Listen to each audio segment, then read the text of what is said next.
Hola, ¿qué tal? 10 de la mañana en La Habana, capital de todos los cubanos, y le invito a que se quede con nosotros para que conozca lo que ha sido noticia en las últimas horas. ¿Listos para presentar una nueva emisión de Noticias.cu? Y lo hacemos en titulares. Presidente de Cuba, Miguel Díaz-Canel, agradeció en su red social X la visita de la periodista Kay Welker del medio NBC, con la que abordó temas sobre el cerco energético impuesto por Estados Unidos a la mayor de las Antillas. Analista nicaragüense Javier Díaz Lacayo afirmó que el bloqueo impuesto por Estados Unidos contra Cuba constituye el eje central de uno de los conflictos políticos más prolongados del hemisferio occidental. La Central de Trabajadores de Cuba convoca la celebración del 1 de mayo, Día Internacional de los Trabajadores. Estos temas y muchos más en los próximos minutos. Soy Yaulén Arévalo. Ya comenzamos.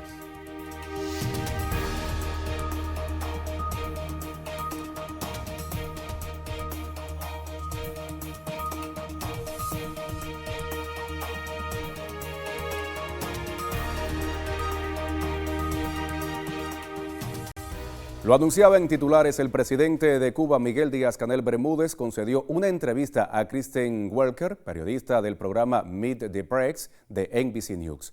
Resulta este el primer intercambio que Díaz-Canel concede a una televisora de Estados Unidos y la segunda que la cadena recoge de las autoridades del país caribeño luego de la realizada al líder histórico de la Revolución Cubana, Fidel Castro Ruz, en el año 1959.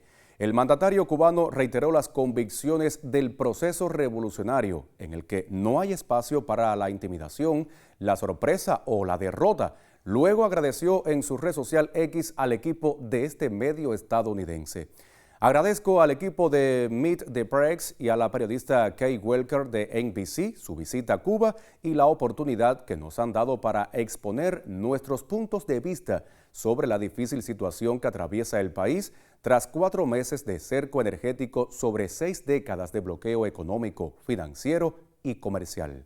Como amantes de la paz y la justicia social, la vida y la alegría, los cubanos estamos siempre dispuestos para el diálogo respetuoso y listo para defender la sagrada independencia y soberanía, expresó el mandatario. El presidente cubano abordó también el costo económico y social del bloqueo de Estados Unidos y en particular del cerco energético impuesto en los últimos meses a Cuba. En ese sentido, Miguel Díaz-Canel Bermúdez reiteró también que la principal fortaleza del país es la creatividad y la unidad de su propio pueblo. Asimismo, se refirió a la ayuda de países hermanos. Veamos. Ningún país en el mundo puede desarrollar una economía que avance, próspera, sin combustible. Por eso yo te digo que hay un elemento de perversidad, de maldad, cuando una potencia que juega un rol de agresora somete a una situación como esta a una pequeña nación que está siendo constantemente agredida. Yo siempre describo la actitud de nuestro pueblo, del cual me siento totalmente orgulloso porque constantemente está dando lecciones de resistencia, de que su actitud es de una resistencia creativa. El pueblo cubano no resiste aguantando, soportando y de manera humillada. Al contrario, resiste y se crece. Es capaz de innovar, es capaz de crear y con eso puede sobrepasar la adversidad. Por lo tanto, es el pueblo y nuestra fortaleza está en nuestro pueblo y en la unidad que tenemos con ese pueblo. Ahora, para nosotros, bienvenida sea la ayuda de Rusia, la ayuda de China, la ayuda de Vietnam, la ayuda de México, la ayuda de otros países. Estados Unidos también podría tener otra visión hacia Cuba que no fuera la del enfrentamiento y la agresión y el bloqueo y pudiera también ayudar a Cuba. En otro orden de noticias, le comento que el ministro de Relaciones Exteriores de Cuba, Bruno Rodríguez Parrilla, expresó hoy en su perfil en la red social X sentidas condolencias al gobierno y pueblo de Haití tras la estampida en la ciudad de La Ferrier que provocó decenas de muertos. Las hacemos extensivas a los familiares y allegados de las víctimas, agregó Bruno Rodríguez. Recordemos que al menos 30 personas fallecieron este sábado en el interior de la ciudadela Henry, también conocida como Ciudadela La Ferrier, una fortaleza declarada Patrimonio Mundial de la UNESCO y símbolo histórico de Haití. En tanto, en la misma red social, el canciller cubano recordó que hace 24 años el pueblo de Venezuela derrotó la intentona de la derecha fascista e imperialista de derrocar al presidente Hugo Chávez Frías. La unidad del pueblo y las Fuerzas Armadas permitieron el regreso del comandante Chávez y la continuidad de la revolución bolivariana. Les propongo hacer una primera pausa informativa en nuestra emisión. Al regreso, haremos el habitual recorrido por las páginas condominio.cu. Les sugiero que se quede en sintonía con nosotros, la señal de Cubavisión Internacional.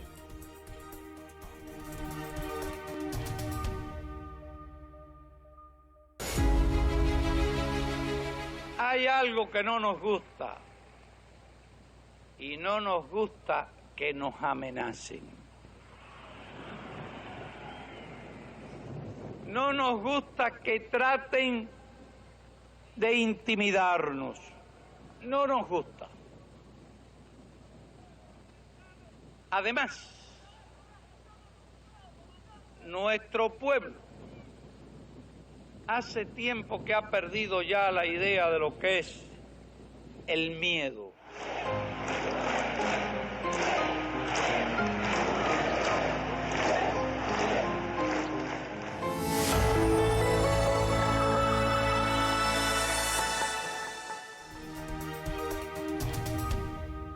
Ya volvemos, momento de abrir en pantalla sitios digitales condominio.cu, otros temas que marcan la agenda informativa en Cuba. Comenzamos nuestro recorrido y lo hacemos por Prensa Latina. El sitio digital Prensa Latina hace referencia al análisis realizado por el analista nicaragüense Javier Díaz Lacayo sobre el impacto del bloqueo de Estados Unidos contra Cuba.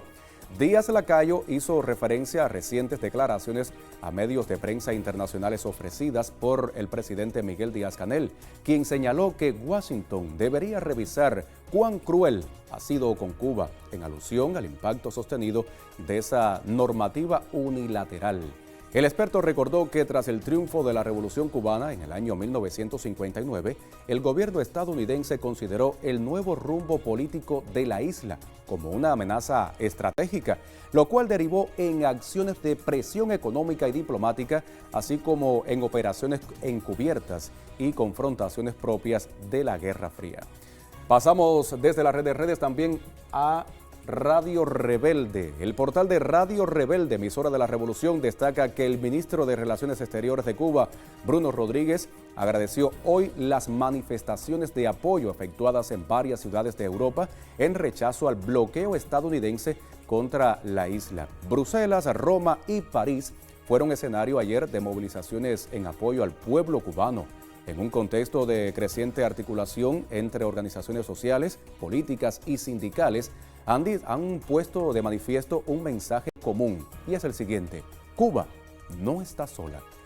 Ya con esta información ponemos el punto final al recorrido que hacemos por las páginas condominio.cu. Les sugiero que se mantenga en sintonía. Hacemos una segunda pausa informativa. Ya regresamos.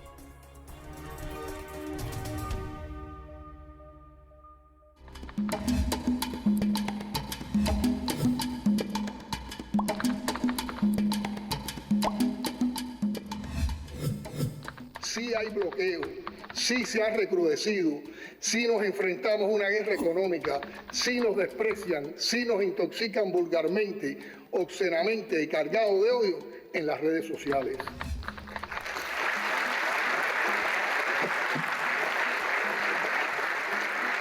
Pero contamos también, y es lo más importante, con un pueblo heroico y digno.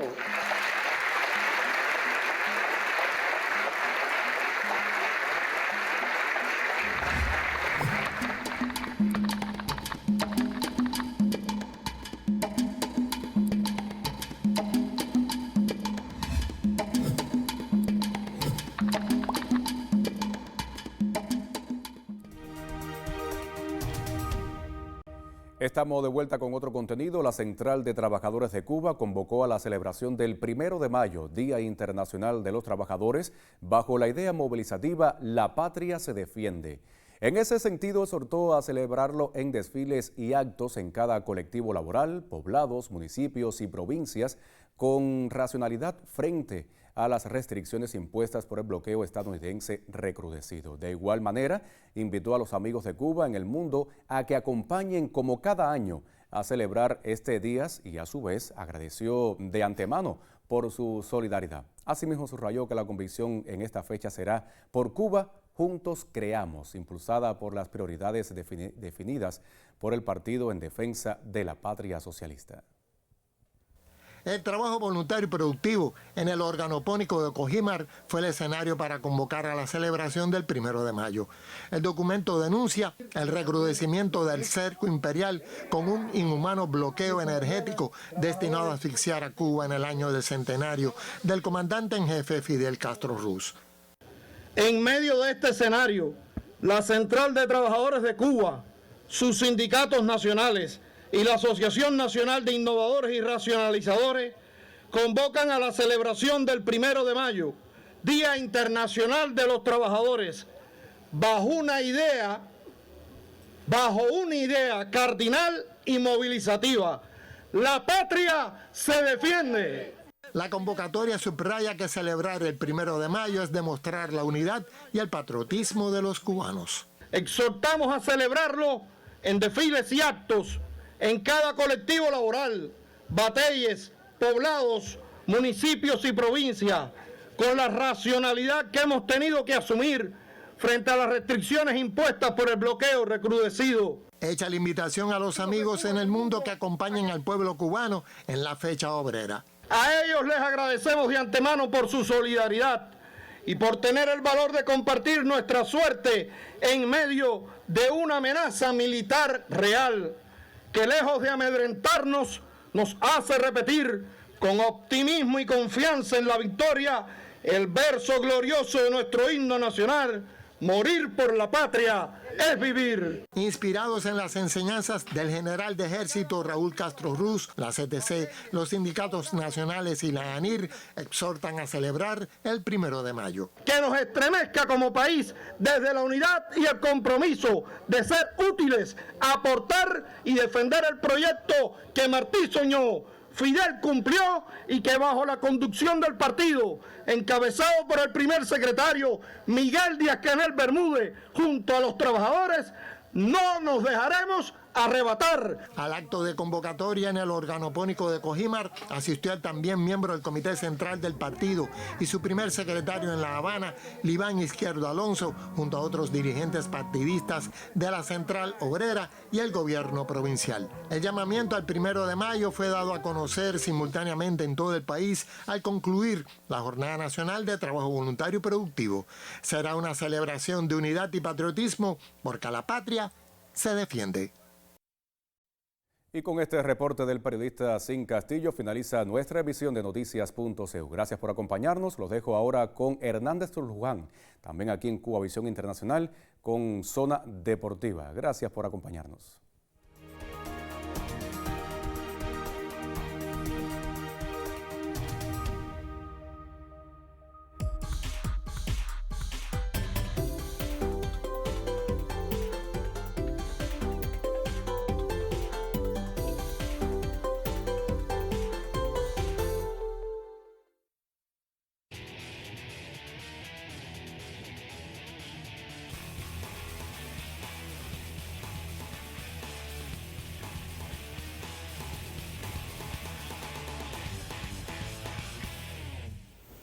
Hola, ¿qué tal? Desde La Habana, Cuba, les saludo Hernández Luán. Esto es Zona Deportiva, un recorrido informativo por la actualidad deportiva de Cuba.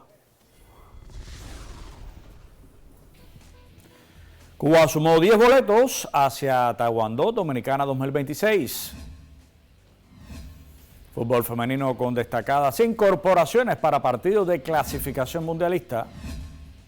Y lanzadores industriales con importantes cambios para posible Liga Élite. Y Cuba cerró una destacada actuación en el clasificatorio de Taekwondo rumbo a Dominicana 2026. Finalmente fueron 10 boletos. Los últimos llegaron en la modalidad de Ponsai. Los detalles en el siguiente reporte de nuestros colegas Giselle Filiute y Jesse Enrique Portuondo desde tierras quisqueyanas. Nuestro país se ubicó en la tercera plaza, gracias a los puntos sumados por Tania Delgado y Dani Valenciano Mora, quienes ocuparon tercer y quinto lugares respectivamente. Ellos ofrecieron declaraciones a la prensa cubana. Primeramente agradecerle a Dios, a mis padres, a mi familia que nunca ha fallado con el apoyo, el colectivo de entrenadores que ha hecho muy buen trabajo bueno, nada, la clasificación fue por lo que vinimos acá y con la ayuda de mi compañera Tania Indira hicimos un buen trabajo y creo que nos merecemos el cupo ese a los centroamericanos.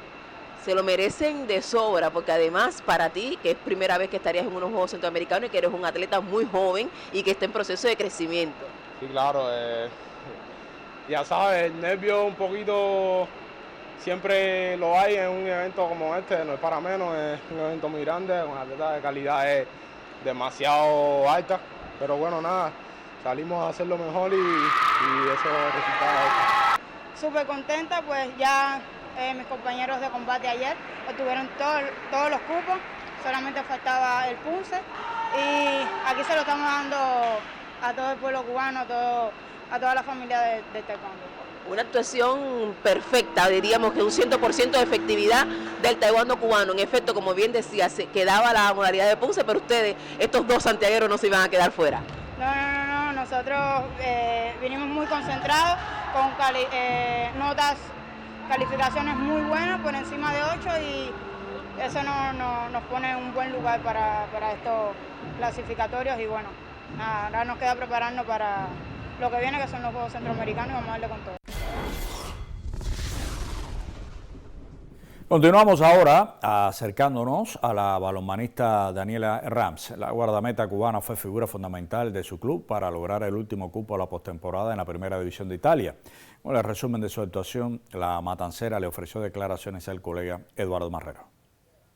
La temporada aquí en Italia ha sido un poco complicada, ¿no? No puedo decir que ha sido fácil porque este es un equipo que ascendió este año a Primera División, estamos en A1 y bueno, el principal objetivo lo cumplimos, ¿no? Que era clasificar a los playoffs, pero se nos hizo muy difícil en el senso de que no teníamos aquella cohesión como equipo, muchos jugadores llegaron ya después que la temporada había iniciado y habíamos perdido algunos partidos, pero esto es a nivel de equipo, ¿no? A mí como tal me ha ido bastante bien, he tenido excelentes resultados, juego 60 minutos.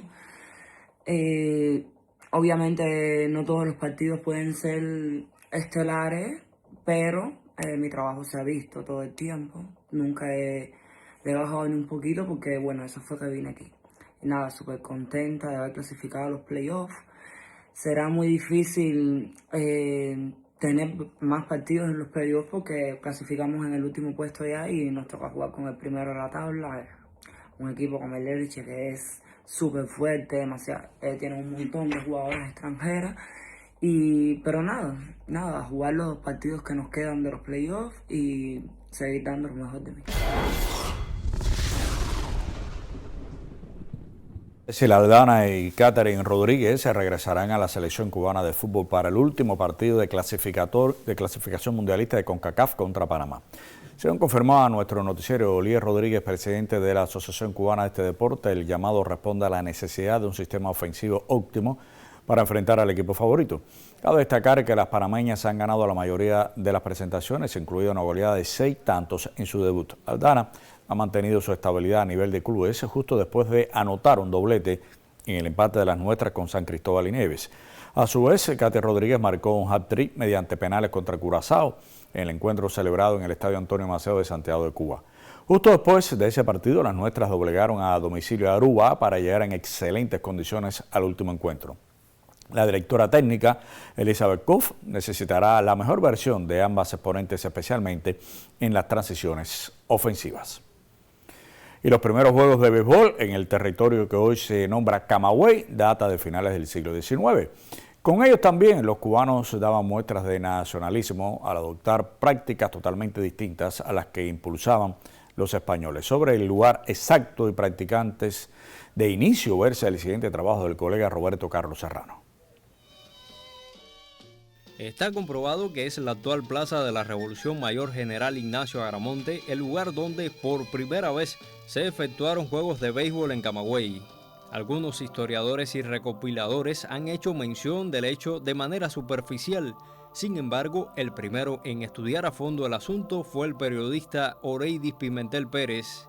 fue el antiguo hipódromo de Puerto Príncipe, la plaza de los primeros partidos de béisbol, de los cuales se tengan, digamos, noticias.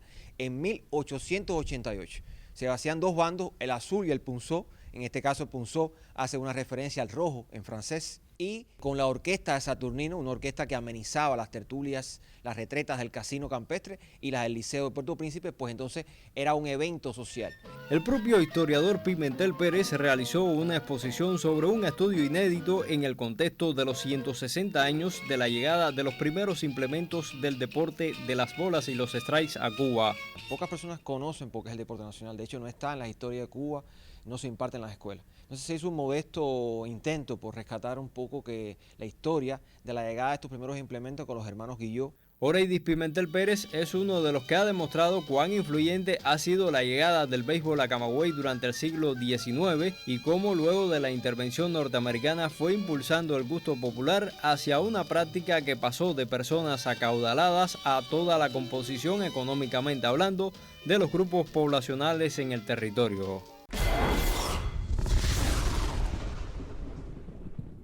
Y una marcada modificación tendrá el cuerpo de lanzadores del equipo de Industriales para la cuarta edición de la Liga Élite. El periodista Aurelio Prieto Alemán conversó con el experimentado José Elosegui durante una sesión de entrenamiento en el Estadio Santiago Changa Mederos.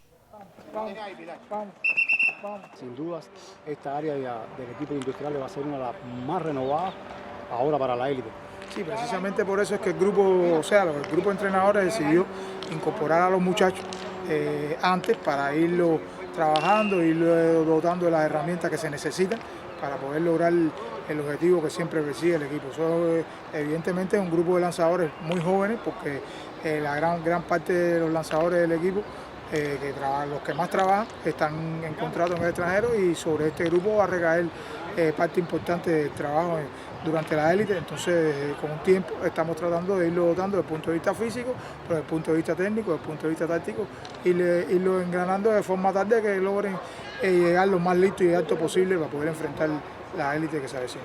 Muchachos con talento, muchachos que enfrentan el juego. Yo siempre digo que este año en la serie, uno desde afuera, ¿no? Viendo el grupo, hubo un juego que le hicieron incluso una carrera, un juego de 7 innings, pero que los picharon todos los jóvenes y dieron unos hits. O sea, son cosas que uno va viendo. En la serie, aunque el equipo contaba con todos los lanzadores, todos no estuvieron listos en diferentes momentos y los muchachos nuevos asumieron como casi nunca.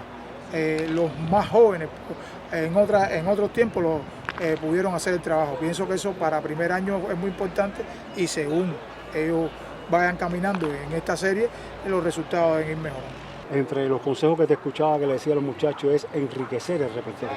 Eso es ley de juego de pelota. En el mundo cada día lo estamos viendo y vemos el clásico y vemos todo. El lanzador para poder sacar algo tiene que variar velocidades, rotaciones y zonas. Eso es repertorio, sacar de balance al bateador. Y es no solamente enriquecerlo, sino dominarlo. Yo siempre le digo a ellos que cuando un lanzador está en 3-2 y el bateador tiene que pensar o lo hace pensar que en vez de este lanzador me puede tirar recta, curva, sinker, y ya le está ganando porque la opción para identificar es mayor. Sin embargo, cuando un lanzador posee 2 lanzamientos en el repertorio y uno no lo domina mucho, el bateador prácticamente lo puede encontrar. Incluso no tiene que llegar a conteo de 3-2. Usted como bateador dice voy por recta y a la larga la puede encontrar. ¿Por qué? Porque tiene un mayor % de utilización. Entonces lo que se busca hoy en el mundo es que los lanzadores trabajen por cientos parecidos. Si es 25% la recta o 23% el slide, o sea, parecido para que los bateadores no puedan identificarlo. Y luego de concluir las pruebas de eficiencia física en las enseñanzas primaria y secundaria de Cienfuegos, esta semana entró en la recta final la enseñanza preuniversitaria. Más detalles en el siguiente reporte del colega Primitivo González. Desde este lunes y hasta el viernes, los institutos preuniversitarios de Cienfuegos están animados por la actividad deportiva con las pruebas de eficiencia física de los educandos, con marcados propósitos. Las pruebas de eficiencia física es la forma que tenemos nosotros, los profesores, de ver el desarrollo físico-motor de cada alumno. Porque estas pruebas se dividen en pruebas de fuerza y pruebas de velocidad y resistencia. Conscientes del valor de las pruebas de eficiencia física, estudiantes y profesores del Plan Universitario Eduardo García en la Perla del Sur dieron sus consideraciones. Las capacidades que están no en el lugar que deben estar, bueno, ya dependen de otros profesores en otras enseñanzas, y aquí tratamos de llegar, pero que no se va a llegar, pues esas capacidades se desarrollan en diferentes etapas de la vida y en diferentes edades. Ya que en el PRES mantener lo que tiene y tratar de mejorar un poquito ¿su calidad de vida? La calidad de vida. Buenos días, ¿qué viene a hacer la prueba de eficiencia física? ¿Qué significa la prueba de eficiencia física para ustedes? Bueno, ya hay que mostrar salud, hay que mostrar tu actitud, ¿no es verdad? Claro. Primero hay que mostrar. La prueba de nuestra resistencia. Esto lo que ayuda es a medir las capacidades físicas de cada quien y también te prepara físicamente. En la historia del deporte antillano no son pocos los talentos descubiertos a partir de las pruebas de eficiencia física y que después han brillado en la arena internacional. He ahí la importancia de ese proceso, que puede parecer uno más, pero con incidencia para el futuro. Punto final a nuestra emisión desde La Habana, Cuba. Zona Deportiva le agradece por la sintonía.